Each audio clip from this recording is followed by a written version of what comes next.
Bienvenue, nouvelle saison, on peut dire ça, parce que c'était les vacances, tout ça. Déjà, merci d'avoir accepté l'interview, mais carrément, on va expliquer l'histoire. Merci de m'avoir proposé l'interview. Déjà, je commence toujours par offrir une rose en début d'interview. Est-ce que tu sais pourquoi? Si tu sais pas, j'explique. Je sais pas. Ok, mais déjà, je te la passe. Merci. Pas de soucis.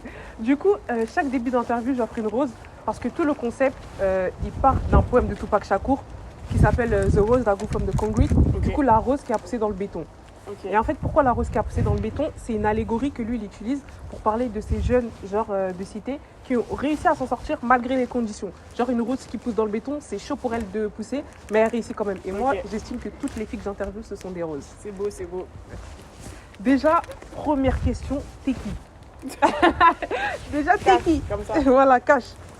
Moi, je m'appelle Cassandre à la base. Enfin, à la base, je m'appelle Cassandre tout court en fait. Ouais. J'ai 28 ans. Ok. Demain, j'ai 29. Mais on va dire que j'ai encore 28 pendant pendant 24 heures. Okay. Arrête, t'as porté l'œil. Et je travaille dans l'événementiel en freelance. Ok. Et à la base, je viens d'ici. Ça me plaisir. Donc ici, on a Plaisir Grignon, les gars. Première fois que je mets mes pieds dans cette ville. J'ai fait plus loin, mais c'est cool déjà de voir aussi l'environnement et de revenir sur un peu les lieux où tu as grandi. Ouais. Déjà, tu peux nous expliquer le lieu là, genre ici où on est où? Déjà, commencez à respecter le 7-8 s'il vous plaît. Parce que Réel, on va pas s'entendre sinon. réel. Moi, j'ai grandi toute ma vie dans 78. Je suis né dans 78. Je dis pas que je finirai ici, par contre, j'annonce. Mais je finirai peut-être aux States, je sais pas. Mais ici, on est à l'endroit où j'ai grandi quand j'étais petite. Et c'est là où j'étais un peu innocente, je savais pas trop ce que j'allais faire plus tard. Et je me suis dit que c'était cool de revenir là où tout a commencé, entre guillemets, mes rêves d'enfant se sont réalisés. Donc, bienvenue. Ok, merci. Du coup, Cassandre, 28 ans, freelance dans l'événement, ça veut dire quoi? En vrai, ça veut tout dire et rien dire. Je fais tellement de trucs que j'essaye de synthétiser, tu vois, dans une phrase qui soit un peu pour tout. Ouais. Mais grosso modo, je travaille sur des événements internationaux dans le sport, mais aussi dans la mode. Ok. J'ai fait une fois dans la mode, du coup maintenant j'élargis. J'ai travaillé sur des événements comme Roland Garros, 24 heures du Mans, Coupe du monde de rugby. Et maintenant je travaille beaucoup avec des marques, donc via des agences, donc Nike, Puma, etc. Ok. Voilà, grosso modo pour synthétiser. Ok. Déjà, moi j'aimerais qu'on reparte du début et tout. Ok. Déjà la rencontre, comment elle se fait? Moi je suis en vacances, je reçois. J'ai perdu tes vacances. Je suis en vacances et tout. Je reçois dans mes invitations artistes et tout. Ouais, hello, j'aime bien ton concept et tout. Non, je m'appelle Cassandre et tout. Bon, carrément, j'ai cru que c'était un rêve. Parce que là, on est à la 23e interview. En 23 interviews, c'est la première fois, genre, quelqu'un me contacte pour que je l'interviewe. Et là, je me suis dit, c'est obligé, je dois le faire. Parce que quelle est cette détermination?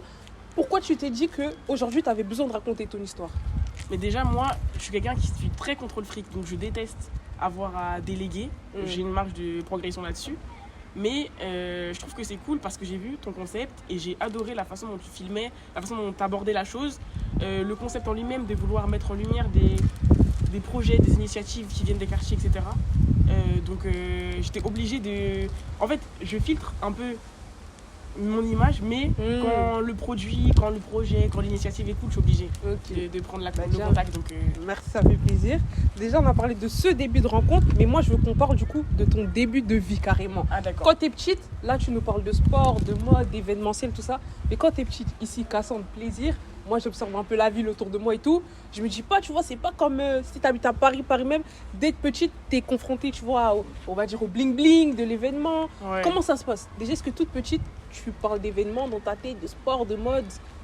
Moi, à la base, quand je suis petite, je vais devenir styliste, c'est tout. Je suis là derrière mon PC. PC. Il y a déjà ce petit truc. Ouais, alors. j'ai déjà le truc pour la mode et je suis là derrière mon PC, je joue à John Stylist. Je sais pas si vous connaissez, un petit jeu, t'habilles la meuf, un haut, un bas, une jupe, une paire.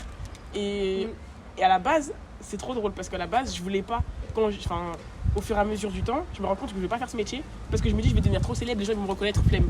MDR, là, je vais sur des événements sportifs, les gens me reconnaissent. Quel bail. Ok.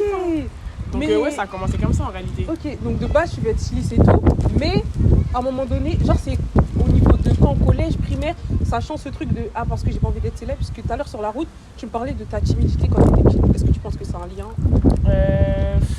Ouais, je pense que c'est lié. Genre moi à la base, je suis quelqu'un de très introverti à la base et très très timide. Sauf que depuis que je travaille dans l'événementiel, je suis devenue l'opposé. Genre je pense que j'ai toujours eu ce côté extraverti, mais je me suis jamais sentie légitime et à ma place pour pouvoir l'exprimer. Et l'événementiel, c'est le secteur qui m'a permis d'être absolument travaillé dans la mode jusqu'au lycée. Je voulais faire un stage dans la mode et j'ai vu j'ai parlé en fait projet d'études, machin, t'appelles les stylistes. La fille m'a dit en fait son quotidien c'est elle est reconnue tout le temps et tout. Et en fait je me suis dit non, loin de moi les caméras, moi je suis trop timide pour ça, je veux pas. Et voilà. Ok. Nouvel endroit, là on est dans un parc et tout. Ça tombe bien, ça continue ce qu'on disait tout à l'heure, l'enfance, tout ça. Du coup dans ce parc, c'est un peu là où tu jouais, tu faisais la balançoire. Exactement. Il y a une balançoire devant moi. Ouais, il y a une balançoire, toboggan, tout ce que tu veux. Non, en vrai, c'est là où je me posais avec mon frère, ma soeur, mes parents quand j'étais petite. Et ça regroupe un peu ce que je disais avant, c'est l'innocence, le fait d'avoir plein de rêves. Je voyais des adultes et tout qui faisaient plein de choses, tu vois, qui avaient leurs projets et tout ça. Et j'étais admirative, mais sans penser qu'un jour ce serait moi qui serais dans ce genre de cadre à avoir des projets, tu vois. Ok. Donc on va faire un petit saut en avant et tout. Lycée, tu veux plus être styliste parce que tu as peur d'être vu et tout. Ouais. Du coup, qu'est-ce que tu fais après? Moi, je fais des études de langue parce que en fait, je vais dans les facilités, j'étais bonne en langue, let's go. Mais je me dis pourquoi pas dériver vers la com. Tu vois, la com, la pub, quitte à pas être styliste, au moins faire des petits articles, tu vois, des trucs, magazines de mode et tout. Et c'est la voie que je prends. Du coup, je fais une licence en langue, un master en com. Ok. Et je finis diplômée en 2019. Ok. Et du coup, pendant toute cette période, donc on va dire 5 ans, genre que les études représentent et tout, dans le fond de ta tête, est-ce qu'il y a ce truc de peut-être j'ai un peu raté ma voie par une peur de me sentir illégitime dans le stylisme et tout? Est-ce que ça te poursuit parce que tu vas quand même au bout des 5 années d'études, genre de com et tout, ou pas du tout, ça a carrément quitté ton esprit? Non, franchement, ça a quitté vite. Moi, il y a trop d'idées là-dedans. C'est chaud. Okay. Du coup, non, c'est parti. Et la com, je trouve, il m'y retrouve bien parce qu'il y a le côté créatif, tu vois. Tu peux montrer un peu ce dont tu es capable, exprimer ton art, tout ce que tu as à dire, sous différentes manières. Et ça, j'aime trop. Ok. Donc là, tu parles de créativité, mais justement, moi, je vais revenir sur un truc qui revient beaucoup pendant mes interviews. Quand toi, t'es petite et tout, tu veux être styliste, est-ce que tu le dis à tes parents? Parce que tu vois, souvent, il y a ce truc de quand... Et en plus, tout à l'heure, tu me disais que tu étais l'aînée et tout. Quand t'es une fille, tu viens d'où tu viens, t'as des parents, pas forcément, on va dire... eux, ils sont juste là pour gagner de l'argent, tu vois. Tu leur parles de stylisme. Comment c'est perçu? Non, moi, franchement, mes parents, ils m'ont toujours soutenu dans mes projets. J'ai pas forcément parlé du fait d'être styliste parce que c'était une idée que j'avais, mais c'était pas abouti, tu vois. Et honnêtement, j'étais perdue, moi, dans ma vie. Je savais pas trop ce que je voulais faire. Je voulais tout faire, en fait. Et changer de sport, changer de discipline sportive, changer d'activité extrascolaire. Moi, mes parents, je voulais faire de la peinture, j'ai fait de la peinture. Je voulais faire du tennis, j'ai fait du tennis. Je voulais faire du hip-hop, ma mère a payé un stage de hip-hop, j'ai tout fait. Moi, mes parents, ils m'ont toujours soutenu. Ils m'ont toujours dit que l'important, c'était que je sois heureuse. Donc, en réalité, c'était l'essentiel et j'ai un peu suivi l'éducation qu'ils m'ont donnée sur ça. Donc je me suis jamais sentie bridée ou quoi que ce soit.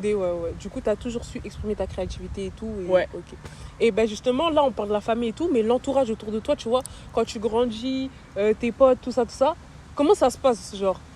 Ah, c'est la guerre, hein. Ah ouais, la guerre, carrément. C'est la guerre. Non, parce que je trouve quand tu grandis, tu commences à connaître plein de gens. Le collège, le lycée, les activités extrascolaires, et t'es pas forcément entouré des bonnes personnes. Tu sais, on évolue. Et moi, j'ai dû faire du tri. Tri. Ah ouais. Pourquoi du tri? À quel niveau, genre? Ah, tu veux que je chante les dramas, là? non, mais je veux dire, pourquoi du tri? Et très vite, tu t'es rendu compte, parce que généralement, tu vois, cette mentalité de faire du tri, tout, ça arrive, je sais pas, on a 25 ans, j'ai même pas 25 ans, mais je me dis, ça arrive quand même plus tard. C'est réel. En fait, t'arrives dans un moment où c'est un tournant.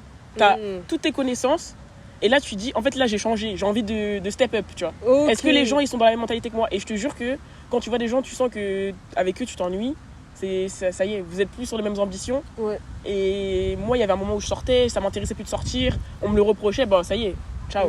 On n'est plus en phase, tu vois. Ou par exemple, quand ton délire, c'est de faire des dramas dans les vestiaires de football, tu vois, et que moi, genre, je veux juste être là pour kiffer, vas-y, on n'a pas le même âge, tu vois. Littéralement, on a le même âge, mais tu vois, psychologiquement, on n'est pas au même level. Du coup, les trucs comme ça, moi, j'ai zappé. Et je me suis entourée d'un petit cocon. Et moi, j'ai de la chance, mon entourage, il a évolué avec moi.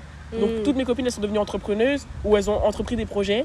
Et du coup, on était en phase. Dans la même mentalité. Exactement. C'est important de parler de ça, de l'entourage et tout, parce que je pense que dans les projets, ça joue beaucoup. Vraiment. Genre la famille, l'entourage et tout. Du coup, après le master de com et tout, qu'est-ce qui se passe? FC chômage. comme tout le monde en vrai. Tu fais des études de com. Études de com, Études de com, chômage. Je suis désolée. Et c'était le cas en 2019, c'est toujours le cas en 2025. Ça veut dire c'est. Aïe. Voilà. Faut savoir rebondir. Mais après un petit temps de chômage, j'ai trouvé un CDI qui s'est très mal passé. Donc au final, en 3 mois, j'ai démissionné. Et après, pareil, chômage pendant un petit temps jusqu'à un poste à responsabilité en tant que responsable de contenu. Tu vois les trucs dans les films où genre t'as un salaire de fou, ta petite vue sur la tour Eiffel, bah c'était ça. Mais genre j'étais pas épanouie dans mon travail. Genre je faisais ce qu'il fallait faire, mais c'est tout. Et moi je pensais pas qu'un travail ça pouvait être un truc où t'es épanoui. Genre nous on nous a toujours conditionné à l'école sur tu peux avoir un travail mais genre c'est pas une source d'épanouissement, genre c'est juste pour gagner des sous, tu vois. Donc même si j'avais fait des études de com, je m'étais dit bon bah la com c'est cool, c'est ce que j'aimais, donc en vrai je me contenterais d'un taf dans ce secteur là. MDR. Après mon CDD là, à avoir ce poste de ouf, j'ai remis toute ma vie en question. Je voulais partir à Londres, je voulais tout faire, mais pas rester là. Donc c'est comme ça que j'ai commencé entre guillemets ma vie sur le marché professionnel. Et on est arrivé dans la période de crise sanitaire. Donc Londres c'était chaos. Avec le Brexit là, double chaos. Ah ouais, double chaos. Et c'est là où je me suis dit ok, je vais faire quoi? Et j'ai commencé le bénévolat. Bim, j'ai découvert l'événementiel sportif. Bah justement, très bonne transition. Très bonne transition. Bénévole, Fruitman finalement, c'est pourquoi on est là aujourd'hui, l'événement, tout ça. Déjà, ce bénévolat, c'est quoi? Ça se passe où? Comment t'es au courant de ce bénévolat, tu vois? Et dans le 7-8, on a des trucs qui s'appellent des journaux locaux. Des petites gazettes, tu vois. Oui. Ouais, si, il y a ça dans toutes les villes en vrai. Ah ok, ça va alors. Non, c'est bon, il y a ça dans toutes les villes. Du coup, genre, je tombe par hasard dans un journal local qui dit, il y a une course à pied. À l'époque, c'était à Trappes, donc pas très loin de chez moi. Ça s'appelle l'Eco-Trail. Et je me dis, ok, vas-y, let's go. Let's go. Je me dis, j'ai rien à perdre.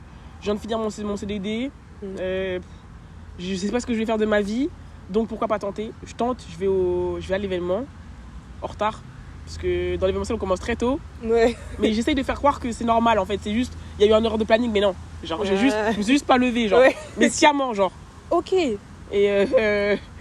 Et j'arrive et je découvre un secteur que je connaissais pas du tout. Genre une effervescence et tout. Un truc qui correspond plus à ma personnalité. Et je me dis, ok, je vais travailler dans ça. Donc cet événement déclenche, on va dire, tout. Exactement. Là, c'est très important. Ça me permet de venir sur un truc parce que depuis tout à l'heure et tout, très tôt, même quand on était là-bas, tu as parlé, tu vois, de bouger, tu ne vas pas vivre ta vie ici et tout. Genre l'importance du territoire et du lieu. Pourquoi je te parle de ça? Parce qu'il y a dans des villes où vraiment, quand je te dis rien à faire, il n'y a rien à faire. Pourquoi je parle de ça? Parce que l'importance du territoire, de où tu viens et tout, et comment, tu vois, ça peut déclencher un truc en toi. Pourquoi je dis ça? Parce que des fois, tu vois, moi déjà, le concept qui parle de, comme je t'ai dit, du poème et tout, parce que moi, j'habite à Gennevilliers, et j'ai la chance, dans ma ville, il y a un conservatoire. On ne sait pas pourquoi il y a un conservatoire, mais un conservatoire, sachant que la ville, genre, j'ai envie de te dire, personne n'écoute de la musique classique et tout, mais il y a un conservatoire. Et ce qui se fait que ma mère m'a inscrit au conservatoire. Donc, je lui ai rien demandé et tout. Je me retrouve à faire du violon. Et du coup, pareil, crise sanitaire, Covid, 18 ans, je me retrouve, je me dis, il n'y a rien à faire, qu'est-ce que je vais faire? Et du coup, de plus en plus autour de moi et tout, tu vois, il y a des médias qui commencent à se lancer, ça commence à parler de banlieue et tout.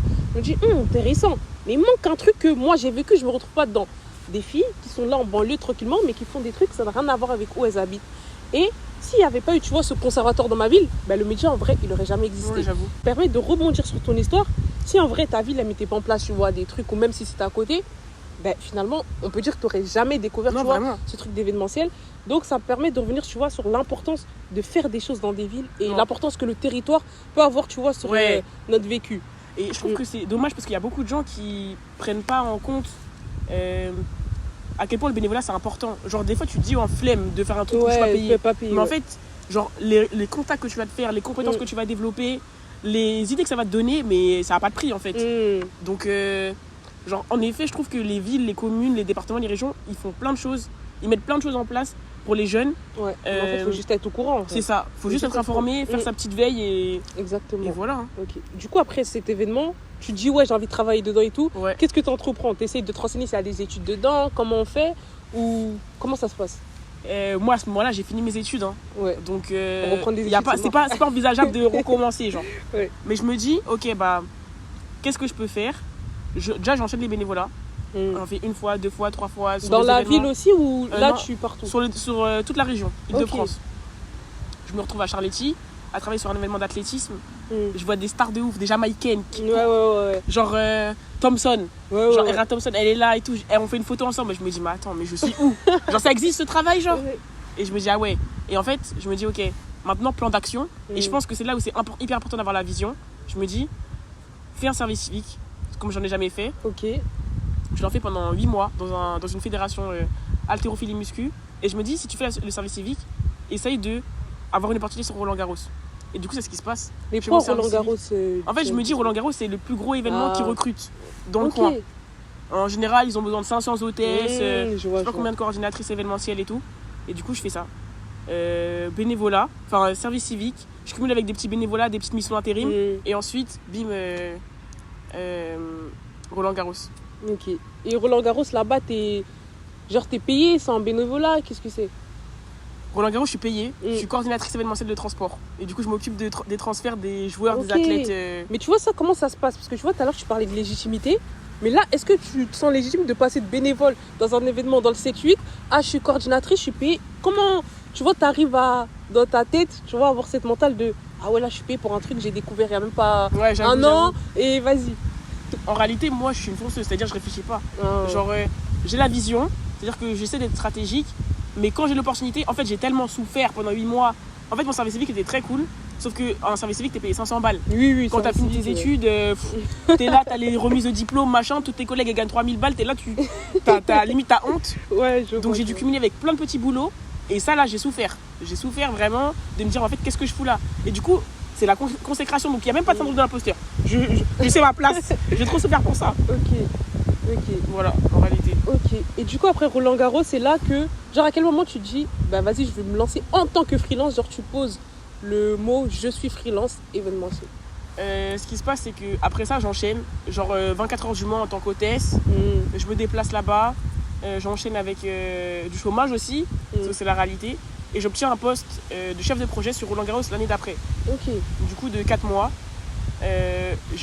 Moi, je veux qu'une chose, c'est avoir un CDI dans l'événementiel sportif. Donc, je donne tout. Je m'investis à 200%. Je suis la dernière à partir au bureau. Pas la première à arriver, par contre, on dort un peu le matin. Et on arrive au terme et il y a des petits couacs dans l'organisation et dans l'équipe qui font que je ne me projette pas pour rester finalement.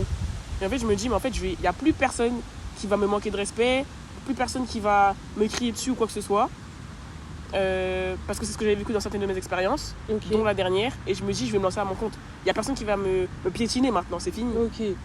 Donc tu as eu cette mentale, tu vois, de se dire je vais me lancer parce que je trouve que c'est une étape, tu vois, quand même compliqué, clé et compliqué, et te dire je vais me lancer à mon compte. Ouais, j'avoue. Mais ça c'est fort. Merci. c'est fort. Mais j'avoue, et à chaque fois on me pose la question, puisque comme je suis un peu sur les réseaux, on me pose souvent des questions de comment t'as fait pour te lancer. Franchement, je sais pas. T'as juste fait. Ouais, c'est ça. Et je pense que c'est ça qui manque aux gens qui ont, pour la plupart des gens qui ont des projets, c'est qu'ils réfléchissent trop à qu'il faut que ce soit parfait, faut que ici, faut que ça, faut que je développe mon site internet, faut que j'ai des cartes de visite. J'ai juste fait. Et je me suis dit au pire, j'avise. Si j'aime pas, et je suis quelqu'un qui contrôle tout. Ça veut dire que moi-même, j'ai réussi à faire ça. Tout le monde peut faire. Je suis d'accord avec toi sur le truc de, en vrai, faut juste faire. Faut juste y aller. Faut pas demander, du coup, ça fait quoi? Non. Faut juste faire en vrai de vrai. Et du coup, tout à l'heure, tu parlais que ta famille t'ont toujours soutenu et tout. Quand tu arrives, tu vois, avec tous ces postes, chefs de projet, ça se passe bien aussi quand tu annonces que tu es dans ça maintenant. Quand je dis que je vais faire un service civique. Bon, oui, je vais faire un service civique après 5 ans d'études, j'avoue. Ouais. Moi, mes parents, ça allait. Et encore, ils étaient un peu perplexes. Ils étaient là en mode, ouais, le service civique, en fait, c'est du bénévolat déguisé. Les gens, ils sont là, ils veulent que tu travailles. C'est un peu vrai. Tu travailles à la place de quelqu'un qui pourrait être payé un salaire normal. Ouais. Du coup, les gens, ils sont là en mode, continue de chercher un taf. C'est pas grave. Moi, j'ai pas envie. Moi, j'ai la vision. Personne ne me suit, c'est pas grave, j'y vais. Parce qu'en gros, ils mettent pas des vétos. C'est juste qu'ils mettent des warnings, tu vois. Attention. T'inquiète. Et au final, je le fais quand même, tu vois. En vrai, je suis têtue, donc ça n'a pas aidé aussi à ce que je vous écoute, les gars. Ok, je vois.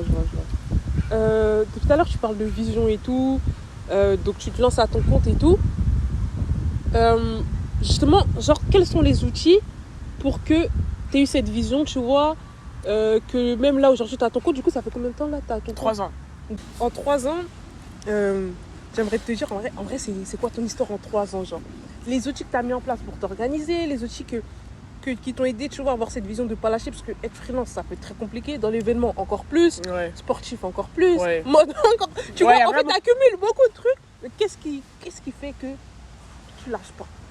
Déjà, quand tu as fait un travail que t'aimes pas trop, c'est plus facile, tu vois, quand tu as trouvé le truc qui te plaît, d'aller à 200%. C'est-à-dire, moi, je savais... je suis passée par 15 000 étapes, je savais que je voulais vraiment faire ça de mon métier. Je suis obligée de m'investir. Et en vrai, les étapes, au début, j'ai fait des erreurs comme tout le monde, tu vois. J'ai commencé à envoyer des mails à n'importe qui, n'importe quand. Ouais. Je relançais 3 fois la même personne avec le même mail. Et c'est comme ça que j'ai appris. Donc j'ai commencé à me structurer, à m'organiser différemment. Code couleur, agenda, tableau de prospection et tout. Et ça me permettait d'avoir plus de structure, tu vois. Et de savoir où est-ce que je voulais aller, mes objectifs, etc. Ok, je vois. Mais du coup, là, ça fait 3 ans que tu es dans ça et tout. Et tout à l'heure, tu me parlais d'une association que tu as lancée et tout. Ouais. Quel est le lien? Cette association, elle intervient à quel moment? C'est quoi le rapport? Pourquoi une association? Du coup, moi, on s'est rendu compte à plusieurs que au niveau de après les Jeux Olympiques, il y avait un gros temps mort.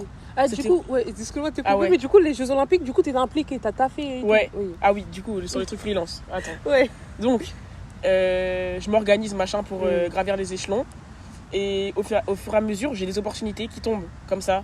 Mais après, c'est le fruit de mon travail aussi. Mais oui. Les opportunités s'enchaînent. Et je commence à travailler sur des courses à pied, tu vois, locales. Puis après, on passe sur des marathons de Paris, qui sont des événements internationaux. Ensuite, je me retrouve sur le NBA Paris Game. Et là, j'essaie de passer un syndrome de l'imposteur sur l'anglais, alors que j'ai fait une licence de langue. Mais je me sens pas forcément super à l'aise, tu vois. Et en fait, je me mets des rappels. Il y a des gens qui me disent, en fait, non, on n'a pas besoin pour l'instant. Je me mets des rappels et je me retrouve comme ça sur la Coupe du Monde de rugby, avec le Paris Saint-Germain au match sur les matchs de Ligue 1, sur le Quai 54, sur les 24 heures du Mans, et ça s'enchaîne comme ça. Et j'alimente tout sur mes réseaux, tu vois. Et plus je fais d'événements, plus j'alimente, et plus les gens sont là en mode oh mais c'est trop bien et tout. Donc ça me donne la force aussi, tu vois. Et je me dis ok, je suis sur la bonne voie, genre j'ai trouvé mon truc. Et on arrive au Jeux de Paris 2024, et là je me rends compte, c'était mon objectif quand j'ai fait mon service civique. J'avais fait un post LinkedIn où t'as dit j'ai dit ouais, en avant pour Paris 2024, on était en 2020 à ce moment-là. Et là je suis là. La vision. Ouais. T'avais vraiment la vision. Et à ce moment-là, je compte les offres, je me rappelle, et j'avais eu genre au moins 14 offres différentes d'entreprises pour travailler avec elles sur les JO. Et du coup, je me dis ah ouais, c'est. Au final, je les ai toutes refusées. Et j'ai travaillé avec une agence qui bossait pour Nike à Pompidou. Et incroyable, genre. Travailler pour une marque et tout, sur un temps de 2-3 mois, juste mon projet, incroyable. Très cool. Ok. Bah, du coup, ça rebondit sur l'association et tout. À quel moment elle intervient dans tout ce parcours de freelance et tout? L'asso, c'est après les Jeux. J'ai rencontré dans le cadre d'un événement une fille qui s'appelle Inès. Elle me contacte sur LinkedIn parce qu'elle voit un peu ce que je fais sur les réseaux, parce que je communique beaucoup sur ce que je fais pour attirer les clients, pour développer mon image de marque et tout. Voyez-vous comme une marque, vraiment. Voyez-vous comme une marque. Genre votre image, ça doit vous représenter. C'est ce que tu expliquais tout à l'heure un peu, genre le fait que tu custom. Tout à l'heure, elle me disait dans la voiture pour aller à un événement, regardez, elle fait appeler un designer et custom. Tout est événement assez tweet. J'avais même pas fait attention. Les détails. Événement de automobile là, je me suis dit, je débarque comme ça à Monaco, je représente mon département. Ah ouais. Écoutez, ce t-shirt je l'ai fait quand je suis partie à l'Euro, je l'ai fait faire broder et tout. Les détails. Ok, ouais. Écoutez, c'est très important. Donc elle me contacte, elle me dit voilà, j'aime bien ce que tu fais, est-ce que je pourrais t'accompagner sur un événement? À ce moment-là, je peux pas, je viens de me lancer, mais je garde en tête. Et c'est pour ça les gens qui me répondent pas là au mail ou au DM, je vous vois. Vous m'envoyez des DM, vous me posez des questions, je réponds après vu. Pas de merci, je vous retiens. J'ai une bonne mémoire. Ouais, ça c'est ce que les gens oublient beaucoup, qu'en vrai les gens ils retiennent. Les gens ils retiennent beaucoup, et qu'un nom aujourd'hui c'est pas un nom demain. Ben, toi, tu parles le cas de cette finesse, elle t'a envoyé, t'as dit tu peux pas, mais là t'es en train de. Je l'ai recontacté, je l'ai recontacté. On a travaillé ensemble sur 2 événements où je l'ai prise en freelance. Ça a grave bien matché.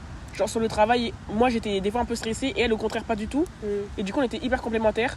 Et elle m'a contacté après les Jeux, elle m'a dit meuf, là c'est calme, est-ce que t'as pas envie qu'on monte une asso, un truc, une société, je sais pas, pour redynamiser un peu le marché pour les filles issues des banlieues qui ont du mal à se faire une place dans l'événementiel sportif. Donc on s'est dit vas-y, let's go. Au début j'ai dit je suis pas sûre parce que j'ai trop de projets. Et après elle a sorti les arguments qu'il fallait, donc je me suis dit let's go. Et on s'est entouré de 5 autres profils compétents qui répondaient un peu à la DA de ce qu'on voulait mener, et on a tout structuré. Et c'est comme ça que Leader est né. Du coup l'asso s'appelle Leader. Du coup c'était après les Jeux, donc ça va faire un an. Ça fait bientôt. Un an du coup. Pas encore. Pas encore, ok. Du coup ça va bientôt faire un an. Et genre concrètement, qu'est-ce que vous faites genre? Parce que tu as dit vous accompagnez des meufs qui veulent travailler dans l'événementiel en tant que freelance. Qu'est-ce que vous faites concrètement? Déjà, nous, on est 7. On est en train de 7,5, 8. Parce qu'il y a une personne qui nous aide à structurer la chose, qui est à moitié dedans, moitié pas dedans. Déjà, la priorité, c'est de faire en sorte qu'on s'entende bien. Parce que quand Vous on est êtes. beaucoup, ouais. Ouais, parce que quand on est beaucoup, c'est très compliqué. Surtout quand on est des filles, on peut se dire ça peut être compliqué. Nous, on a de la chance, ça se passe bien. Donc ça déjà, c'est premier objectif, c'est de faire en sorte d'avoir une belle entente. Ensuite, nous, ce qu'on veut montrer, c'est le management féminin. On est ouverte à tout le monde, hommes et femmes. Maintenant, on sait qu'il y a 98% des gens qui nous suivent dans la communauté, c'est des femmes. Et la plupart, elles sont étudiantes et freelance et en recherche d'opportunités. Du coup, on a réfléchi à comment on pouvait les aider. Et pour ça, on a développé plusieurs leviers. Donc le premier, c'est d'envoyer des offres d'emploi fréquemment, sous différents formats, LinkedIn, groupe WhatsApp, etc. Donc on a un canal WhatsApp qui sert vraiment d'outil de communication. Ensuite, on organise des ateliers, des workshops. Donc là, ça c'est nouveau. Ça sera inauguré en septembre, là, à la fin du mois. Et l'idée, c'est de leur permettre de nous rencontrer et de nous dire leurs problématiques et qu'on puisse les accompagner au mieux. Donc comment créer un portfolio, comment améliorer son CV, comment trouver des opportunités, comment se vendre, comment se présenter en entretien.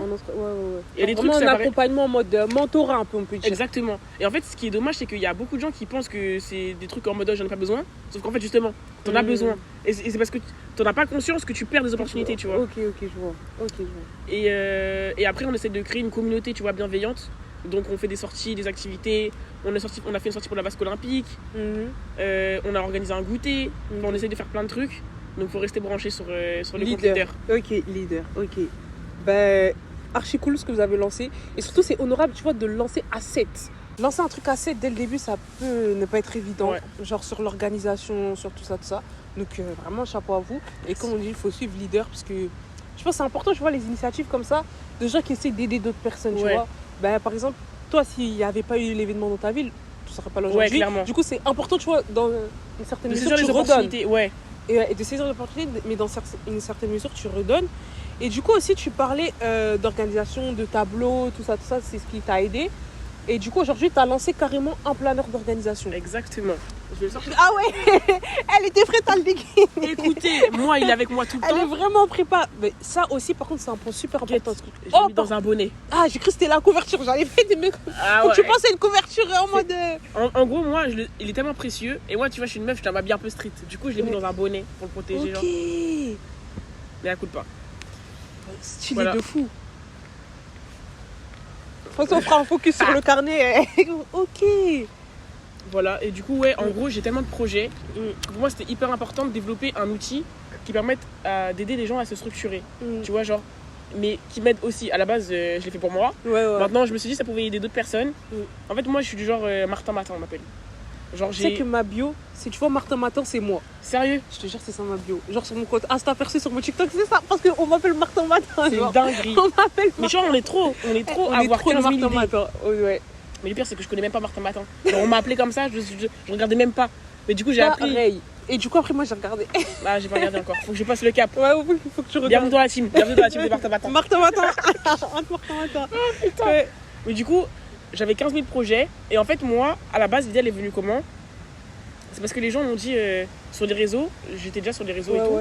Et je recevais beaucoup de messages de t'as trop de chance, j'aime trop ce que tu fais dans l'événementiel sportif, bravo pour ton parcours et tout. Et je me suis dit, les gens ils se rendent pas compte qu'il y a aussi un autre côté, genre de la charge mentale. La charge mentale, l'organisation, le côté lâcher prise, obligatoire, structure et tout. Vas-y. On va y arriver. T'inquiète. Oh putain. C'est bizarre qu'il n'y ait pas de fontaine.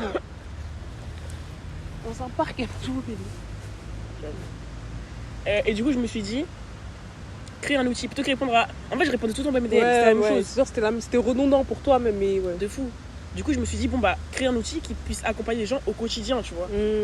Et avec le temps, j'ai eu l'idée en 2023, on est en 2025. Il est disponible depuis quelques semaines là. Du coup, ça m'a pris 2 ans. Mais du coup, je l'ai modifié en fonction des projets que j'ai entrepris.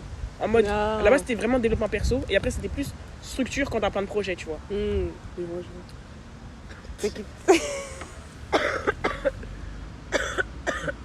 Ah putain. On est ensemble. T'inquiète. En fait, c'est quand je parle, genre ça me brûle la gorge. Je vais parler. Je te laisse du temps. Du coup, le planeur et tout, on veut. Voilà, il se présente comme ça. De toute façon, on va faire un focus sur ça après. Mais tu le crées et tout, parce que tu vois qu'il y a de la demande. Et ça, moi, c'est un truc que j'aimerais saluer de ta part, parce que tu vois, c'est ta capacité de réponse Ah, non, mais je veux dire, tu vois, c'est pas évident. Il y a des gens, tu vois, on leur dit des choses et tout. Ils répondent individuellement pendant 10 ans, tu vois. Mais ils disent pas, ah, que je peux rebondir sur un truc. Par exemple, l'association de leaders, en vrai, ça allait de ça. Ta pote, elle vient de voir, elle dit, ah là, il y a un manque. Qu'est-ce qu'on fait? Direct, tu rebondis. Là, tu vois que tout le temps, on te pose les mêmes questions. Tu rebondis sur ça. Et moi, je trouve que c'est dans la vie de manière générale. Et en vrai, dans l'art et de manière générale et tout, c'est cette capacité, tu vois, de réactivité qu'il faut avoir. Et j'imagine encore plus dans l'événementiel. Parce que c'est un milieu où, genre, à la dernière minute, on peut t'appeler vraiment. pour des trucs. C'est clairement ça, en fait. En fait, c'est que ça, tu vois. Donc, tu as besoin de cette réactivité. Et je trouve ça cool de ta part que tu aies lancé ça. Du coup, tu as dit, ça fait quelques semaines. Quel est le but avec ce planeur? Tu vois, de rester que sur un planeur, de faire d'autres éditions? Ouais. En gros, moi, j'ai voulu créer un mouvement. Et le planeur, c'est une clé d'entrée. Du coup, là, sur le petit... Ouais. On a une clé. Ok. En gros, c'est la clé d'entrée à un mouvement où tu décides d'aller au bout de tes ambitions et sans forcément négliger ta santé mentale. Donc on est sur une productivité saine. Parce que des fois, on peut se dire, je me lance à 200% et je me crame, tu vois. Donc du coup, l'idée, c'est vraiment de créer un truc où tu t'organises et tu avances étape par étape, parce que je pense qu'il faut être patient. Et moi, ça a été la clé de mon parcours. C'est que j'ai réussi à atteindre l'événementiel sportif en faisant un service civique, du bénévolat et tout. J'ai gravi les échelons, tu vois. Ouais. Et donc ça, il faut être patient. Et c'est ça aussi l'outil de ce planeur-là. Okay. C'est de se dire, tu peux y arriver, mais il faut être patiente. Ok. Bah, je pense que c'est très bien pour nous conduire vers la fin, un peu de cette interview. La patience et surtout petit à petit. Parce que les gens, ils n'arrivent pas à comprendre que c'est pas du jour au lendemain, tu te retrouves à travailler avec Nike, ouais, au JO. vraiment. Même de manière générale dans l'art et tout, petit à petit. Et tout à l'heure, même sur la route, on parlait des médias et tout. Déjà, le média, c'est pas rentable. Mais il faut se dire que c'est pas du jour au lendemain, on va t'appeler pour. Genre, il y a je sais pas qui va te contacter pour que tu viennes faire son interview. Comme je disais tout à l'heure, moi, c'est la première fois que ça m'arrive. Ça fait combien d'années Le média, ça fait 3 ans. 3 ans, c'est la première fois qu'il y a quelqu'un qui me dit, est-ce que tu peux m'interviewer? Ouais, ok. C'est tout ça pour dire, j'ai envoyé des DM, on m'a pas répondu, on m'a dit non. Ouais, mais putain. c'est petit à petit. Mais je pense qu'il faut être prêt à se manger des murs, tu vois. Et il faut croire en son talent et en sa bonne étoile. De fou. Genre, si tu crois en toi, personne ne va t'arrêter. Faut juste que tu sois structuré, tu vois. Et là, pour ça, il y a le planète. hey. Ok. Du coup, pour un peu aller vers la fin et tout, quels sont les projets, tu vois, à venir? Si tu peux nous en dire. Je balance ici, là. Quelques exclus. S'il n'y a pas d'exclus, on te suit sur tes réseaux et on verra en temps et en heure. Le problème, là, c'est, je dois savoir lequel projet je dois parler, là. Il y en a trop. Martin, attends. Il y en a trop. Et ben, là, le next step, c'est que là, j'ai acheté un appartement. Félicitations, let's go. Merci. La clé. La clé, exactement. Soyez en freelance, les gars. Freelance, c'est l'organisation, ouais. Du coup, ouais, là, le next step, ça va être de réussir à jongler entre mon activité freelance et du coup, c'est cette nouvelle vie perso, propriétaire. Et du coup, bah, en vrai, on va taper dans les grandes portes, hein, avoir des événements de fou, encore plus fou que ce que j'ai déjà fait, voir pourquoi pas l'étranger. Il y a peut-être des trucs qui sont déjà en négociation, c'est possible, on n'en sait pas. Ok. Mais du coup, ouais, là on va partir sur un nouveau level, je pense. Ok. Et du coup, faudra être là. Faudrait être là. Écoutez. Mais ça me permet de rebondir sur un truc, question tac au tac qui me vient et tout, parce que des fois on a l'impression, tu vois, quand on dit freelance et tout, on a l'impression j'ai des amis aussi qui disent ça, c'est le nouveau mot pour dire chômeur. Mais là, toi, tu nous parles d'acheter un appartement freelance. Du coup, est-ce qu'on peut dire qu'il y a des sous dans la freelance? Il y a des sous. Il y a des sous. Et j'en parlais la dernière fois avec un pote, je lui ai dit, et un jour j'ai joué la folie, carte de la folie, j'ai demandé un tarif 450 € par jour cash. Sur 25 jours, je me suis fait 7 000 € comme ça là en un mois. Et on t'a dit oui. On m'a dit oui. Donc c'est possible. C'est possible. Donc il y a de l'argent dans la freelance. Il y a de l'argent. Non, parce que tu vois, souvent, il y a cette connotation, même nous, genre quand on dit, par exemple, tu vois, dans des événements, on dit ouais, présente-toi, tu fais quoi? Quelqu'un dit freelance, on le regarde en mode, tu veux juste dire t'es chômeur. Ouais, vas-y. Donc tu nous confirmes qu'il y a des sous dans la freelance, mais en vrai, tout dépend de, déjà, tu connais qui, comment tu viens, même toi, tu dis que tu te prends pour une marque. Et surtout, il y a un truc important que toi, tu fais et qu'autour de moi, je vois et tout, que pas beaucoup de gens font. Ta présence sur les réseaux. Parce que depuis tout à l'heure, tu nous parles de communauté, réseau. Et j'ai l'impression que c'est un truc important pour toi. Et un truc, tu vois, qui t'a permis de déclencher des choses. Non, vraiment. Moi, en fait, je trouve qu'aujourd'hui, avec les réseaux, il y a beaucoup de gens qui veulent avoir des réseaux pour gagner... Enfin, juste pour avoir des abonnés. Sauf que moi, en gros, j'ai commencé comment? Et il faut être patient. Parce que j'ai commencé à avoir des 5 vues, chaud, des 10 vues. Les réseaux, c'est chaud. Mais tu tiens, pourquoi? Parce que tu le fais par passion. Moi, je partageais juste mon travail. Genre, j'étais contente de faire mon travail, je le partageais. Et au fur et à mesure, mais je faisais pas pour les vues. Juste parce que voilà, c'était une plateforme qui proposait, j'ai envoyé mon contenu dessus. Et après, c'est monté, tu vois. Et là, aujourd'hui, on est plus 7000. Et des fois, je me dis, c'est un truc de ouf. Donc, quand je suis sur des événements, on me reconnaît et tout. Mais même pour mon image de marque, je vais en entretien. quand je rencontre des agences, des trucs, Ouais. ils me connaissent déjà. Ils te connaissent déjà. Et du coup, je pars avec une longueur En d'avance. fait, quand on te connaît C'est déjà, tout cuit. c'est plié. C'est plié. Et c'est une dinguerie, c'est plié. Vraiment, Ouais. genre moi, déjà en freelance, le process est facilité, c'est-à-dire qu'on t'a juste un coup de fil ou un entretien, Mm. tu vois. Et en général, on est plus sur des coups de fil ou des mails. Mais moi, la Coupe du Monde de rugby, le client, il était tombé sur mon LinkedIn. Donc il avait Ah dit, ouais. en fait, je vois très bien qui vous êtes. Donc je vois ce que vous faites.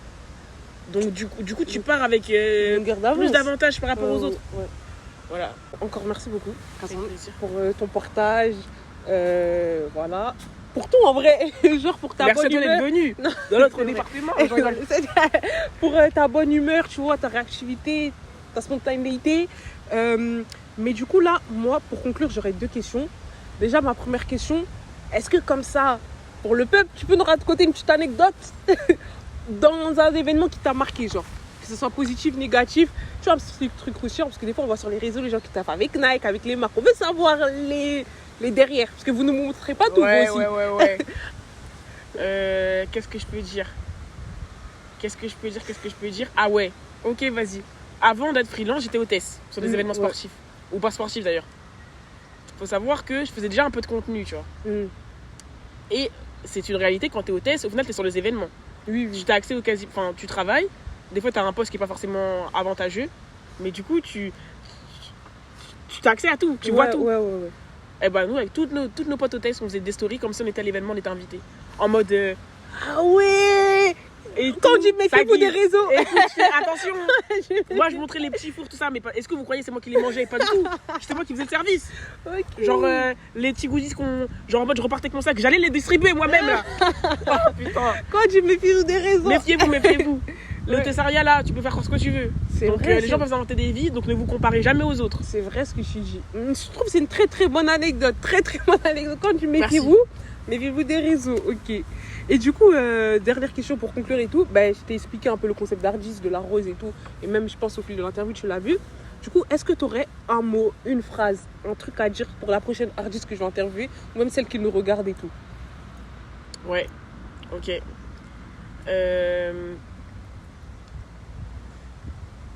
Quels sont les sacrifices qu'elle a dû faire pour développer son ambition? Ah ouais. Ah, écoute. Carrément, je vais réfléchir à ça dans le train, je te jure. Écoute. C'est une vraie question là. Ah bah. Ah, je vais tellement la noter. En fait, pour réussir, pour moi, il y a des choses à. Il faut que ce soit des proches, des projets, de l'argent.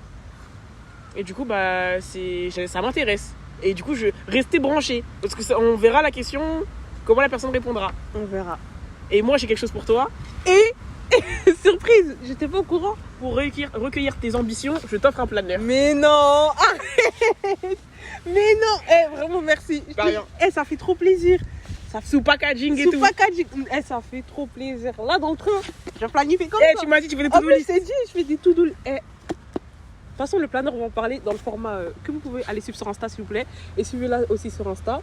En vrai, merci pour l'interview, c'est tout. Merci beaucoup, Cassandre, Merci à toi. pour t'être réveillé. Il est tôt, là. Bon courage pour rentrer dans ton 92 là. Parce que. Mais merci beaucoup, en tout cas. Avec plaisir. Merci.